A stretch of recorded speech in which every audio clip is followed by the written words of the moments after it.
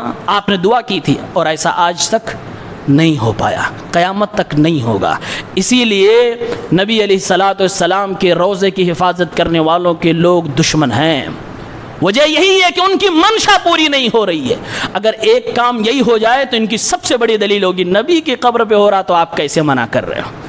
اللہ تعالیٰ ان سب کی حفاظت فرمائے جو شرک کی رد میں ہیں اور توحید کی حفاظت کے لیے دنیا سے ٹکراتے ہیں۔ ایک اور حدیث سناتا ہوں، سنن ابی داؤد کی روایت ہے، کتاب الایمان والنذور 3313۔ ایک شخص اللہ کے نبی کی بارگاہ میں آتا ہے اور کہتا ہے، یا رسول اللہ صلی اللہ علیہ وسلم، میں نے منت مانی تھی، نظر مانی تھی جاہلیت کے دور میں کہ ایک جگہ ہے مکہ اور مدینہ کے درمیان، حجاز کے آس پاس میں، جس کو بوانا بولتے ہیں۔ میں نے منت مانی تھی کہ میرا یہ کام پورا ہو جائے گا تو وہاں اس خاص جگہ پہ لے جا کر میں ایک جانور ذبح کروں گا۔ اے اللہ کے نبی، آپ سے پوچھنے آیا ہوں، جو میں نے پہلے منت مانی تھی اب میں اسے جا کے پورا کر لوں؟ معلوم یہ ہوا کہ آپ نے جاہلیت میں انجانے میں اگر کوئی دین کے کام کا سوچ رکھا ہے تو کرنے سے پہلے ایک بار عالم سے پوچھ لیجئے کہ صحیح بھی کیا تھا، صحیح ڈیسیزن تھا یا غلط تھا، پوچھ لیا کیجئے۔ پیارے نبی صلی اللہ علیہ وسلم نے سائل کے سوال کو سنا، آپ صلی اللہ علیہ وسلم نے فوراً جواب نہ دیا، آپ نے کچھ استفسار کیے، کچھ سوالات کیے۔ آپ نے فرمایا، هل كان فيها وثن من اوثان الجاہلیت یعبد؟ اے اللہ کے بندے یہ بتا، جس جگہ پر تو اپنی نظر کو پورا کرنے کی بات کر رہا ہے، کیا ایسی جگہ پہ کہ کوئی ایسا وثن ہے، کوئی ایسا بت ہے، یا کوئی ایسی قبر ہے، یا کوئی ایسا پیڑ ہے، درخت ہے جس کی لوگ عبادت کیا کرتے تھے؟ آپ اس جگہ کے بارے میں انکوائری کر رہے ہیں۔ اس شخص نے کہا، اللہ کے نبی صلی اللہ علیہ وسلم ایسی کوئی بات نہیں، وہاں بھی زمانے جاہلیت میں آج بھی کوئی نہ تو پیڑ ہے، نہ کوئی درخت ہے، نہ کوئی جانور ہے، نہ کسی چیز کی عبادت گاہ ہے، نہ کوئی بت ہے۔ اے اللہ کے نبی صلی اللہ علیہ وسلم، لیکن میں نے اسی جگہ پہ اپنی نظر پورے کرنے کے بارے میں پوچھا، مانا تھا۔ اللہ کے نبی کا اگلا سوال سنیے، اللہ کے نبی فرمانے لگے، وَهَلْ كَانَ فِيهَا عِيدٌ مِّنْ آيَاتِهِمْ؟ اے اللہ کے بندے یہ بتا، کیا اس جگہ پر کوئی ایسا میلہ ٹھیلا لگتا ہے، کوئی ایسی عید اور خوشی کی دن منایا جاتا ہے جس کو زمانے جاہلیت میں لوگ، جاہل لوگ، کفار لوگ کیا کرتے تھے؟ صحابی کہتے ہیں، اللہ کے نبی یہ بھی بات نہیں ہے، ایسا بھی نہیں ہے، نہ تو میلے وہاں پر لگتے تھے اور نہ تو وہاں پر کوئی بت بھی ہے، نہ کوئی پیڑ ہے، نہ درخت ہے، کسی کی کوئی غیر اللہ کی پوجا نہیں ہوتی ہے۔ تب اللہ کے نبی نے فرمایا، اوفی بنظرک، جاؤ اپنی نظر پوری کر لو، فإنه لا وفاء لنظر في معصية الله ولا فيما لا يملك ابن آدم۔ کیونکہ اللہ تعالیٰ کے لیے اگر کسی نے نظر مانی ہے، منت مانی ہے، اسے پورا کرنا تو واجب ہے، فرض ہے، نہیں پورا کرے گا تو گنہگار ہوگا۔ لیکن اگر کسی نے ایسی جگہ پر اپنی منت پوری کرنے کے لیے مان رکھی ہے کہ فلاں عرس، فلاں مزار، فلاں قبر پہ جا کر میں یہ جانور ذبح کروں گا، پیارے نبی فرماتے ہیں تمہیں یہ نظر نہیں پوری کرنی ہے۔ کیوں؟ اس لیے کہ تم ایسی جگہ پہ وہ جانور ذبح کرو گے جہاں غیر اللہ کے نام پر ہوتا ہے، جہاں میلے لگتے ہیں، جہاں ٹھیلے لگتے ہیں، جہاں شرک اور بدعات انجام دیے جاتے ہیں، اور یہ اللہ کی نافرمانی ہے۔ اللہ کی نافرمانی کرتے ہوئے کوئی منت نہیں پوری کی جائے گی۔ اس حدیث سے اللہ کے نبی نے کیا سمجھایا ہے، دنیا کو کیا بتایا ہے؟ آپ نے سوال کیوں کیے؟ وثن اور صنم دو لفظ آتے ہیں عربی کے اندر، عام طور سے دونوں کا ترجمہ بت کیا جاتا ہے، لیکن دونوں میں فرق ہے۔ وثن ہر اس چیز کو کہتے ہیں جس کی پوجا کی جاتی ہے اللہ کے علاوہ، اب وہ چاہے پیڑ ہو، سورج ہو، چاند ہو، کوئی قبر ہو، کوئی انسان ہو. لیکن صنم، صاد سے صنم، اس چیز کو کہتے ہیں جس کی ایک شکل ہو، شکل کے ساتھ خاص ہے تو اس کو صنم بولیں گے، ورنہ اس کو وثن بولیں گے. اللہ کے نبی نے وثن کا لفظ استعمال فرمایا. یعنی آپ صلی اللہ علیہ وسلم پوچھ رہے ہیں یہ بتاؤ کیا وہاں پر کسی بھی چیز کی پوجا ہوتی تھی، عبادت کی جاتی تھی؟ کہا نہیں. تو کہا ٹھیک ہے. کہا یہ بتاؤ، چلو ٹھیک کوئی بات نہیں، صاف ستھری جگہ ہے، میدان ہے، کیا وہاں میلہ لگتا تھا؟ کہا نہیں. تو کہا جاؤ نظر پوری کر لو. مطلب یہ ہوا اگر میلہ کسی جگہ پہ لگتا ہے، کفار کی مشابہت ہے، وہاں پر بھی اپنی نظر آپ نہیں پوری کر سکتے، گرچہ آپ اللہ کے نام پر جانور ذبح کرتے ہو. شیخ عبد المحسن العباد حفظہ اللہ، مسجد نبوی کے مدرس، ابو داؤد کی شرح کرتے ہوئے ان سے سوال کیا گیا کہ ایک کوئی ہے مزار اللہ کے ولی کا ہے، لوگوں کے کہنے کے مطابق اس جگہ پر کوئی شخص نظر مانتا کہ میرا کام ہو جائے، میری بیٹی کی شادی ہو جائے، میں ایک مرغا لے جا کر اس جگہ پہ ذبح کروں گا. نظر مانی اللہ سے، بابا سے نہیں، اللہ سے مانی ہے، اور اللہ کے نام پہ وہ ذبح کرنا چاہتا، بس اتنی سی بات ہے. وہ کہتا کہ وہاں فلاں مزار پہ لے جا کے ذبح کروں، کیا جائز ہے؟ انہوں نے کہا اس حدیث کے روشنی میں، اسی حدیث کی شرح میں فرمایا لا یجوز، یہ جائز نہیں ہے، یہ اسلام میں حرام ہے. کیونکہ اللہ کے نبی صلی اللہ علیہ وسلم نے یہ تعلیم دی ہے کہ ایسی جگہ جس جگہ پہ اللہ کے ساتھ کسی اور کی عبادت کی جاتی ہو، اللہ اس شراکت کو بھی پسند نہیں فرماتا، اللہ اس عبادت کو ٹھوکر مارتا ہے. جس عبادت کو ایسی جگہ پہ کیا جائے جس جگہ پر اللہ تعالیٰ کی نافرمانی ہو رہی ہو، اللہ کے ساتھ شرک کیا جا رہا ہو، وہاں ذرہ برابر گنجائش نہیں ہوتی، دور دور تک شرک بھٹکنے نہ پائے، وہ اسلام ہمیں چاہیے، وہ توحید ہمیں چاہیے. کہا بالکل جائز نہیں ہے. کہا اللہ کے نام پر وہ بسم اللہ اللہ اکبر کر کے ذبح کرے گا؟ کہا پھر بھی جائز نہیں ہے. وہ کیوں وہاں لے جا کر ذبح کر رہا؟ اگر ذبح کر رہا اللہ کے نام پر ذبح کر رہا، اللہ کے لیے مانا تھا، اگر کر رہا ہے تو اس کا مطلب یہ ہے کہ قبر والے کے تعلق سے اس کے دل میں محبت ہے جو اللہ کی محبت پہ غالب آ رہی ہے. اور اگر نہ بھی ہو تو دوسرے لوگ سمجھیں گے کہ یہ تو مزار پہ گیا. دل کی دنیا کو کون جانتا ہے؟ انسان تھوڑی سمجھتا ہے کہ ہاں یہ اچھا آدمی تھا، اللہ کے لیے مان رکھا تھا، اللہ کے نام پہ ذبح کیا تھا. آپ وہاں جاؤ گے آپ مشرک کہلاؤ گے، آپ دنیا کی نظر میں قبر پرست و مزار پرست کہلاؤ گے، پھر آپ صفائی دیتے گھومتے رہنا. اسلام کہتا ہے ایسی ان تمام چیزوں سے دور رہیے جس سے آپ کے اوپر تہمتیں لگ سکیں، جس سے آپ کے اوپر الزام لگ سکے، خاص طور سے دینی الزام. جو مذہبی الزام لگتا ہے کہ فلاں شخص بدعتی، فلاں شخص یہ، فلاں شخص ہوئے، ایسے الزامات سے بچنے کے لیے ان تمام شک و شبہات والی چیزوں کو چھوڑ دینا چاہیے. اسی لیے اللہ کے نبی نے فرمایا الحلال بین، حلال واضح ہے، والحرام بین، حرام بھی واضح ہے، دونوں کے بیچ میں کچھ شک و شبہ والی چیزیں ہیں. فمن اتقى الشبہات فقد استبرأ لدینہ، جس نے شبہ کی چیزوں کو چھوڑ دیا وہ اپنے دین کی حفاظت کر لے گیا. یہ میرے رسول کا فرمان ہے. آج یہی سب ہوتا ہے. آپ کے سامنے سورہ انفال کی آیت نمبر 35 ہم نے شروع میں پڑھی تھی. یہاں کیا کیا ہو رہا ہے مجھ سے کہیں زیادہ بہتر آپ سب جانتے ہیں، بچپن سے آپ سب جانتے ہیں، ہم آپ سے سن کے جانے ہیں، آپ بخوبی جانتے ہیں. لیکن جو قرآن کہتا ہے وہ میں بتا رہا ہوں، پھر آپ اس کو اور اس کو ٹیلی کیجئے یہ کہاں جا چکے ہیں. اللہ تعالیٰ نے قرآن کریم میں ان مشرکوں کی حالت کو بیان کیا ہے جو میرے نبی کے سامنے تلوار لے کر کھڑے رہتے تھے آپ کی گردن اتارنے کے لیے، آپ کے خلاف سازشیں، میٹنگیں، قتل کی، آپ کو ہر طرح سے برباد کرنے کی کوشش میں رہتے تھے. انہی مشرکوں کا عقیدہ قرآن کہتا ہے، بیان کرتا ہے. اللہ تعالیٰ نے فرمایا وَمَا كَانَ صَلَاتُهُمْ عِنْدَ الْبَيْتِ إِلَّا مُكَاءً وَتَصْدِيَةً. یہ اللہ کے نبی کے جو جانی دشمن تھے، یہ جو مشرکین مکہ تھے، یہ لوگ زمانے جاہلیت میں جب ان کا غلبہ چلتا تھا خانہ کعبہ پر یہ مسلط تھے. اللہ کے نبی فرماتے ہیں، اللہ تعالیٰ قرآن میں کہتا ہے اس گھر کے آس پاس، اس خانہ کعبہ کے پاس یہ لوگ عبادت کرتے تھے. ان کی عبادت کیا ہوا کرتی تھی؟ اللہ نے فرمایا ان کی عبادت یہ ہوا کرتی تھی کہ یہ ننگے طواف کرتے تھے، طواف کرتے ہوئے اپنے منہ میں انگلیاں ڈال کر سیٹی بجایا کرتے تھے، تالی بجایا کرتے تھے.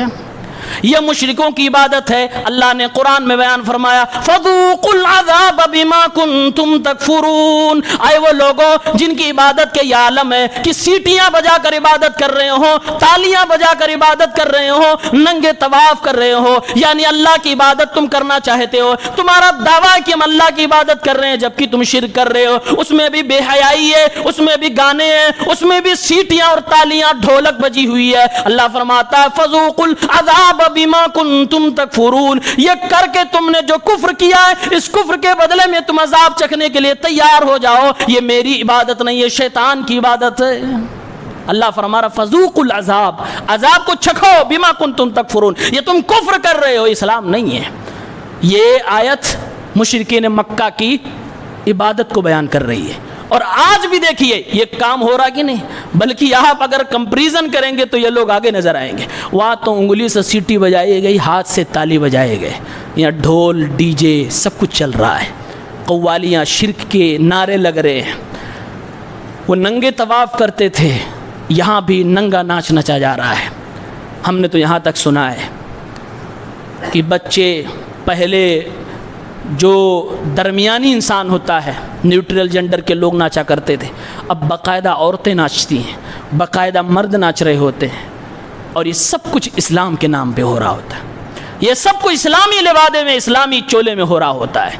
اگر ان کے مذہبی رہنماؤں سے جب شکایت ہوتی ہے تو کہتے ہیں کہ نہیں یہ تو حرام ہے, یہ تو جائز نہیں ہے.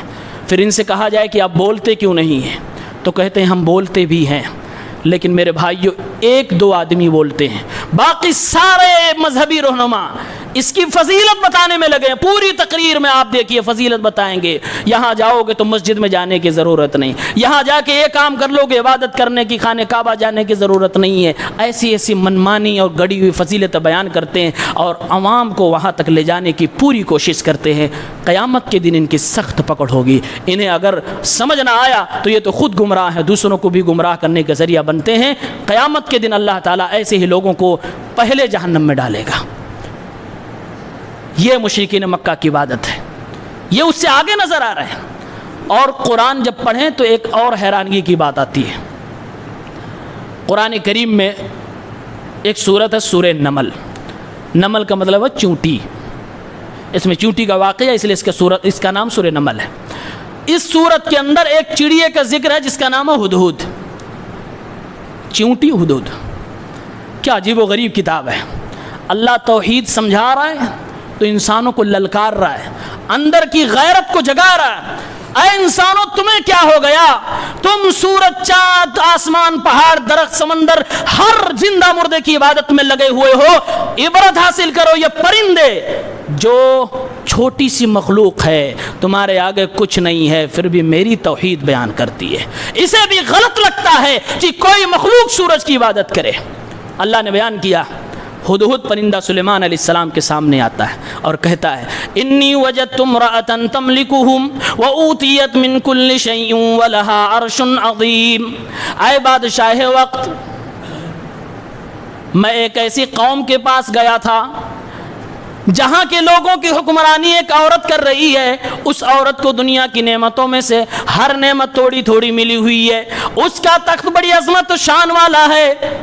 ملکہ سبا کے بارے میں وہ ہدہد پرندہ بیان کر رہا ہے. یعنی کہ ایک پرندے نے دنیا کو سکھا دیا, اے دنیا کے لوگوں عورت حکمرانی کے لیے نہیں بنی ہے. اگر عورت کو سرداری دی جا رہی ہے تو پرندوں کے عقیدے کے خلاف بھی ہے, کائنات کے اصول کے خلاف ہے. مرد کو اللہ نے سرداری کے لیے پیدا فرمایا ہے, لیکن افسوس تو یہ ہے آج عورتوں کو سرداری مل رہی ہے, عورتوں کے نام پہ ووٹ بھی لیے جا رہے ہیں, عورتوں کو دنیا کے سامنے لایا بھی جا رہا ہے, اور یہ دنیا ہم سے اور آپ سے کروا بھی رہے, ہم کر بھی رہے ہیں. پرندہ بھی کہتا غلط ہے, انی وجدت امرأة تملکہم, ایسی عورت دیکھا ہے جو بادشاہ بنی ہوئی ہے. پرندے نے تعجب سے اظہار کیا اور کہہ رہا ہے وجدتها وقومها يسجدون للشمس من دون اللہ, میں نے اس قوم کے لوگوں کو دیکھا اس قوم کے ماننے والوں کو دیکھا، اس عورت کو خود میں نے دیکھا ہے، اس عورت کو دیکھا کہ وہ عورت بھی سورج کی سجدہ میں پڑی ہوئی ہے، قوم کے لوگ بھی سورج کی عبادت میں ہیں، سورج کا سجدہ کر رہے ہیں، اللہ کو بھول بیٹھے، اللہ کو چھوڑ بیٹھے ہیں۔ یعنی پرندہ فرما رہا ہے اے سلیمان علیہ السلام، یہ بات مجھے بھی ہضم نہیں ہو رہی ہے، ایک اللہ کا بندہ جسے اللہ رب العالمین نے سب کچھ عطا فرمایا، اسے سرداری بھی عطا فرمائی، مال و متاع بھی عطا فرمایا، حسن و جمال بھی عطا فرمایا، لیکن ایک اللہ کو چھوڑ کر کیسے یہ سورج کی عبادت میں لگی ہوئی ہے۔ وَزَيَّنَ لَهُمُ الشَّيْطَانُ أَعْمَالَهُمْ فَصَدَّهُمْ عَنِ السَّبِيلِ فَهُمْ لَا يَهْتَدُونَ۔ میں نے دیکھا کہ شیطان نے ان کے اعمال کو مزین کر دیا ہے، یعنی وہ جو خرافات، شرک اور بدعات کر رہے ہیں، شیطان نے ان کو اتنا بہلا پھسلا رکھا ہے کہ اپنی گندی دنیا میں مست نظر آ رہے ہیں، ان کو وہی کام اچھا لگ رہا ہے، اسی کو نیکی سمجھ رہے ہیں۔ ایسے لوگ کبھی ہدایت میں نہیں آ سکتے۔ اللہ یسجدوا للہ الذی یخرج الخبأ فی السماوات والارض۔ پرندہ کہہ رہا ہے یہ لوگوں کو کیا ہو گیا ہے، یہ لوگ کیوں اس اللہ کے سامنے سجدہ نہیں کرتے جس اللہ رب العالمین نے آسمانوں میں اور زمینوں میں جو بھی پوشیدہ چیزیں تھی سب کو نازل فرمایا، یعنی آسمانوں سے بارش اتاری، زمین سے معدنیات کو اتارا، زمین سے اناج کو نکالا، زمین سے خزانے کو نکالا، اس اللہ کے لوگ عبادت کیوں نہیں کرتے؟ وَيَعْلَمُ مَا تُخْفُونَ وَمَا تُعْلِنُونَ۔ یہ لوگ اس اللہ کی عبادت کیوں نہیں کرتے جو اللہ دنیا کے سارے راز کو جانتا ہے، لوگوں کے سینوں کے راز کو بھی جانتا ہے، جو لوگ بولتے ہیں وہ بھی جانتا ہے، جو چھپاتے ہیں وہ بھی جانتا ہے۔ اللہ لا الہ الا اللہ لا الہ الا هو رب العرش العظیم۔ یہ لوگ اس اللہ کی عبادت کیوں نہیں کرتے جس کے علاوہ کوئی معبود برحق نہیں، جو اللہ سب سے بڑے عرش کا مالک ہے اور رب ہے۔ یہ ایک پرندے کے ذریعے سے اللہ سمجھا رہا ہے، ایک ہدہد پرندہ ہے، کیا ہے اس کی حیثیت انسان کے سامنے؟ اللہ نے فرمایا کہ اس کو بھی تعجب ہوتا ہے جب کوئی انسان اللہ کو چھوڑ کر کسی اور کو سجدہ کرتا ہے۔ وہ سورج جس کے بارے میں شروع میں ابراہیم علیہ السلام کو کہا گیا تھا، آپ نے دیکھا تھا، کہا تھا ھذا ربی ھذا اکبر، یہ سب سے بڑا ہے اور یہی میرا رب ہے۔ پہلے ستارہ دیکھا، پھر چاند دیکھا، پھر سورج پہ آ کے رکے تھے اور کہا تھا یہ سب سے بڑا۔ سورج کی عبادت بھی کوئی کرے تو اللہ فرما رہا جانوروں کو تعجب ہوتا ہے، پرندوں کو تعجب ہوتا ہے، یہ کیا ہو گیا انسان کو، یہ کس کی عبادت میں لگا پڑا ہے؟ اگر سورج کی عبادت کرنے پر پرندوں کو، جانوروں کو تعجب ہو رہا ہے، آپ اندازہ کریں مردے کے سامنے سجدہ کرنے پر تو کیڑے مکوڑوں کو بھی تعجب ہوتا ہوگا، پرندوں کو تعجب ہوتا ہے۔ یہ زمین ہمارے گناہوں سے کراہ رہی ہوگی، کب اللہ کا عذاب آ جائے کوئی بھروسہ نہیں ہے۔ یہ ہے قرآن کا سبق، یہ ہے قرآن کی توحید، یہ ہمیں اپنانے کی ضرورت ہے۔ ہم بڑی دور کی گمراہی میں ہیں، ہمیں اندازہ نہیں ہے۔ اللہ ہمارے عقائد کی اصلاح فرمائے۔ ان سے کہا جائے بھائی سجدہ حرام ہے، کہتے ہم تعظیم میں سجدہ کرتے ہیں، ہم عبادت کا سجدہ نہیں کرتے۔ تعظیم کا سجدہ بھی حرام ہے۔ کسی سے آپ کو کتنی گہری محبت ہو، آپ اسے اپنی روح بولتے ہو، آپ اس کو اپنی جان بولتے ہو، کچھ بھی بولتے ہو، لیکن اس کے سامنے آپ جھک نہیں سکتے۔ ایک مسلمان کا سر کٹ جائے، ٹکڑے میں ہو جائے، سر کی کھوپڑی بکھر جائے، کچھ بھی ہو جائے، اس کا سر کسی کے سامنے نہیں جھک سکتا۔ اگر جھکے گا تو اللہ کے سامنے۔ جھکنا بھی منع ہے، سجدہ کرنا تو دور کی بات ہے۔ جھکنا منع، سجدہ کرنا تو دور کی بات ہے۔ قیس بن سعد ایک صحابی ہیں، سن لیجئے، ابو داؤد کتاب النکاح کی روایت ہے، 2140 حدیث کا نمبر ہے، حدیث صحیح ہے۔ قیس بن سعد یہ ایک دوسری کنٹری میں جاتے ہیں، فارس میں، وہاں ایک بادشاہ ہے، بادشاہ کا ایک نائب ہے جو کہ پوری فوج کا کمانڈر ہے۔ فوج کا کمانڈر ایک قابل شخص ہوتا ہے، اس کے اندر قابلیت ہوتی ہے، ملک کو تقریباً وہی چلانے والا ہوتا، ملک کی حفاظت کو ضامن ہوتا ہے۔ فوج کے کمانڈر تھا مرزبان جس کو کہتے تھے اس بھاشا میں۔ اس نے قیس بن سعد رضی اللہ عنہ نے دیکھا کہ لوگ کمانڈر کے سجدہ کر رہے ہیں، نئے نئے مسلمان ہوئے تھے، دماغ میں آیا اگر لوگ کمانڈر کا سجدہ کر رہے ہیں تو میرے نبی تو زیادہ مستحق ہے کہ ان کا سجدہ کیا جائے، میرے نبی ان سے کئی زیادہ بڑے۔ واپس آئے رسول اللہ صلی اللہ علیہ وسلم کی بارگاہ میں اور پورا واقعہ بتایا، یا رسول اللہ میں فلاں جگہ گیا تھا، میں نے دیکھا لوگ فوج کے کمانڈر کا سجدہ کر رہے ہیں، فانت یا رسول اللہ احق ان نسجد لک، یا رسول اللہ میں سمجھتا ہوں کہ آپ جیسی ہستی اس کائنات میں کوئی نہیں ہے، آپ زیادہ حق رکھتے ہیں کہ ہم آپ کا سجدہ کریں۔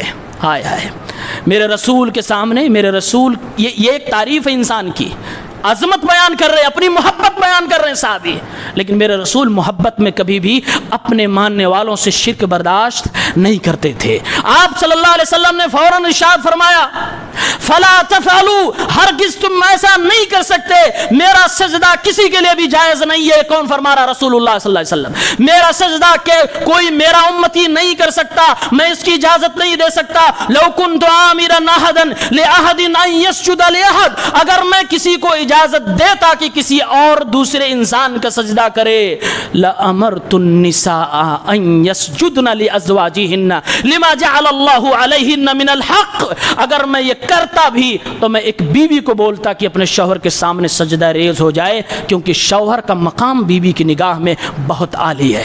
لیکن میں نے یہ بھی نہیں کہا, دنیا میں اللہ کے نبی یہ بیان فرما رہے ہیں اگر دنیا میں کوئی کسی کے اوپر سب سے زیادہ بڑا حق رکھ سکتا ہے تو ایک شوہر اپنی بیوی پہ رکھتا ہے, اور اگر کوئی دنیا میں کسی کی نگاہ میں سب سے زیادہ پیارا ہو سکتا ہے تو ایک بیوی کی نگاہ میں اس کا شوہر ہو سکتا ہے. فرمائے اتنے پوتر بندھن میں, اتنے مضبوط محبت کی بنیاد پر بھی, اور یہ سب کچھ ہونے کے بعد بھی میں نے اجازت نہیں دی ہے کہ کوئی بیوی اپنے شوہر کے سامنے جھکے اور سجدہ کرے. میں کیسے کہہ دوں کہ کوئی بندہ کسی بندے کے سامنے جھک جائے؟ میرے نبی نے ان کو پیار سے سمجھایا اور ایک مثال بھی دے دی. وہ لوگوں رسول اللہ صلی اللہ علیہ وسلم سجدے تعظیمی کو بھی حرام کر رہے ہیں, اور قطعاً حرام ہے, ذرہ برابر یہ گنجائش نہیں ہے, نہیں ہے, نہیں ہے.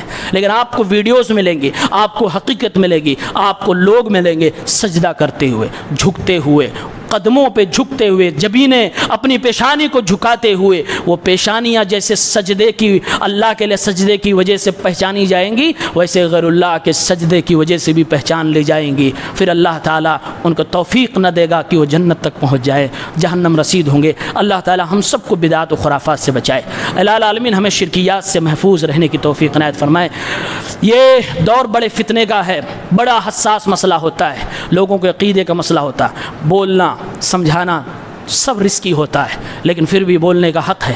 ہمیں بولنا ہوگا, ہمیں سمجھنا ہوگا, سمجھانا ہوگا. بس اللہ سے دعا ہے پروردگار سب کی اصلاح فرمائے, کم از کم لوگوں کو شرک کے دلدل سے نکلنے کی توفیق عنایت فرمائے. الہ العالمین ہماری اور آپ کی سب کی جانی اور انجانی خطاؤں کو معاف فرمائے. ہمارے اندر جو بھی غلطیاں ہیں اللہ ہمیں اصلاح کرنے کی توفیق دے. آمین. السلام.